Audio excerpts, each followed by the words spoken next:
Hello, everyone. My name is Allison Cusick, and I am a polar oceanographer.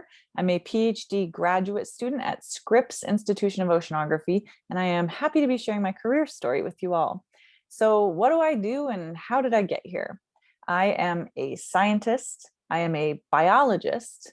I study life in the oceans, which makes me an oceanographer, and I focus on the polar regions like the Antarctic and the Arctic, which makes me a polar biological oceanographer, but you can just call me a marine biologist. So I didn't actually start out liking marine biology or the oceans at all because my mom almost drowned in the ocean and I avoided them. So I wanted to share a couple stories with you all to walk you through some pictures that will help talk about this. So in high school, I thought being an astronaut would be really cool because astronauts travel the furthest of any human. And I looked up what NASA astronauts got their education in, and it was in science, technology, engineering, and math, or STEM degrees. And because I liked nature, I decided that I would also study biology and geology.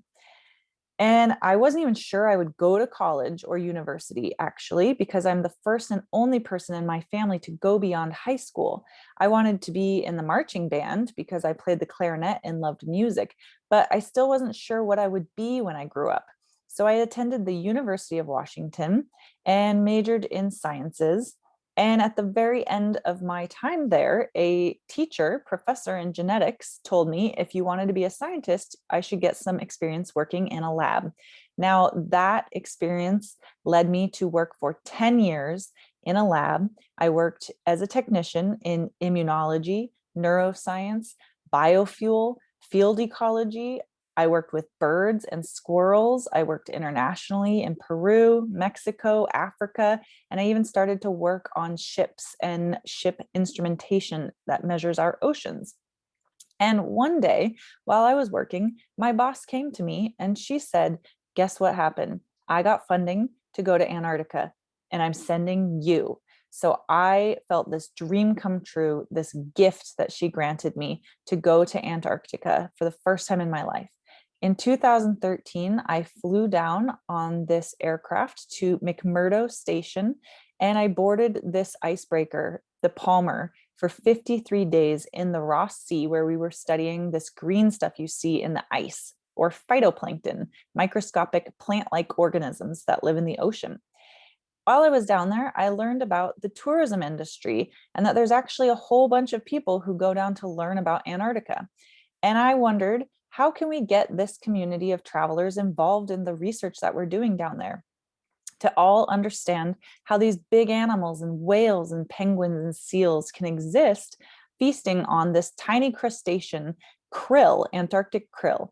But I was more interested in what the krill is eating, the phytoplankton. And so I actually went to graduate school to get a master's degree in policy, economics, and social issues around marine science or marine biodiversity and conservation. And I designed a program that I could work with the tour operators in Antarctica, a citizen science project called Fjord Fido.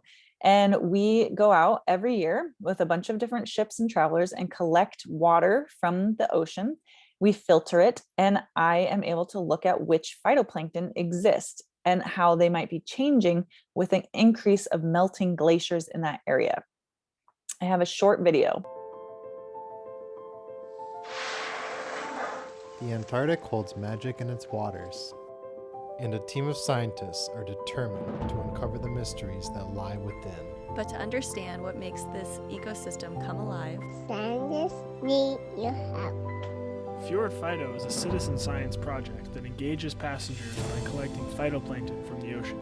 Phytoplankton are microscopic algae that form the foundation of most marine webs. And by looking at how phytoplankton communities change over the seasons, researchers are studying how it might relate to melting glaciers in Antarctica. Because to better protect an ecosystem, we need to better understand it.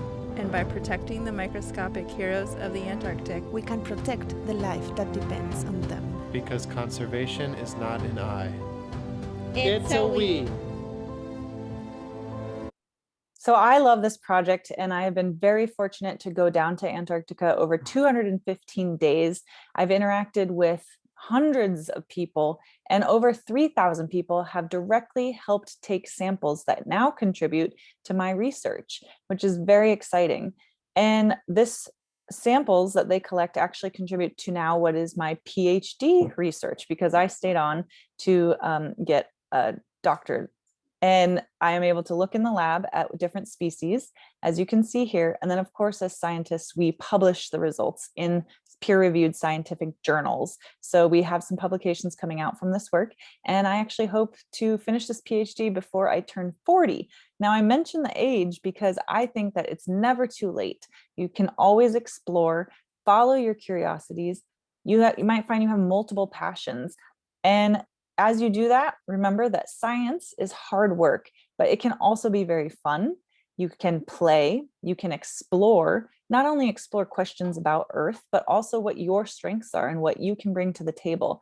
And then, of course, all of that combined will help us to save the planet. And I hope that a little bit of this story gives you a glimpse into all the different things that you could decide to do with your career. There's multiple paths. Everybody takes a different journey. And thank you for listening to my story. Happy Earth Day, everyone.